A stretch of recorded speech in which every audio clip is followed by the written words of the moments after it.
Da, definitivno. Ovo je bila kap koja je prelila čašu, bar u mom razmišljanju. Ne mogu da verujem dve stvari. Samo, evo, kratak klip, jako kratak. Znači, dve stvari ne mogu da verujem. Jedna je odbrana, jedna je napad. Prvo, odbrana. Da li je moguće da ne može da se nauči Lesor igranju pik odbrane? Ajde, nema veze. Kažu mnogi, nema IQ, nema košarkaški IQ. Evo primer, evo dajem primer. Tristan Thompson, DeAndre Jordan, Bismack Biyombo, Festus Ezeli i brdo drugih igrača koji imaju bolje ili lošije fizikalije od Matijasa Lesora i dalje igraju brutalnu pik odbranu. Ne može niko da mi kaže, znači niko na svetu ne može da mi kaže da on ne može da nauči, da bude priučen dobar defanzivac. Kako se to radi?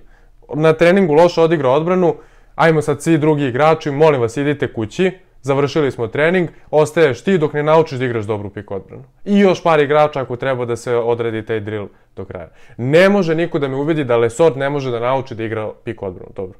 Znači ne mogu da verujem. Prva stvar. Druga stvar. Napadačka filozofija. Kakav je to napad? Kada vi krenete znači, bukvalno filozofija napada jeste bila da igrači igraju 1 na 1 sve dok ne nađu, to je sve dok ne dođu u situaciju da ne mogu da igraju dalje, već proslede pas dalje svom nekom saigraču koji se nalazi na liniji za 3 poena. Filozofija napada mora da bude otvaranje prostora za igrača koji će imati prodor do koša, otvaranje prostora za igrača koji će moći da šutne sa polu distance, otvaranje prostora za igrača koji može da šutne za 3 poena. Navlačenje odbrane na jednu stranu terena, dok druga strana ostaje slobodna i igrač koji je na toj slobodnoj strani dobija loptu i šutira za 3, šutira za 2. Prodire ispod, ide na polaganje. Igranje, pik igre, ne može da bude stvaranje prilike da samo, znači ne može samo da bude stvaranje prilike za šut za 3 poena. To mora da bude stvaranje prilike da centar može da igra dole na niskom postu protiv nekog, ajde kažemo, nižeg igrača, stvaranje prilike da može da dobije alley-oop dodavanje, obično dodavanje, da može da završi ispod koša, stvaranje prilike da se dobije poludistanca, da se dobije slobodan igrač na liniji za 3 poena i još mnogo drugih varijacija. Ne može ovo da bude filozofija napada.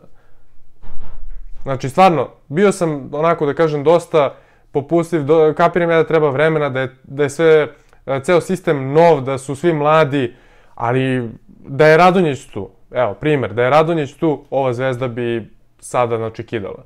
Lesor bi bio jedan od najboljih defanzivaca u Euroligi, ja to mogu da potpišem. Ali eto, tako je kako je. To je to.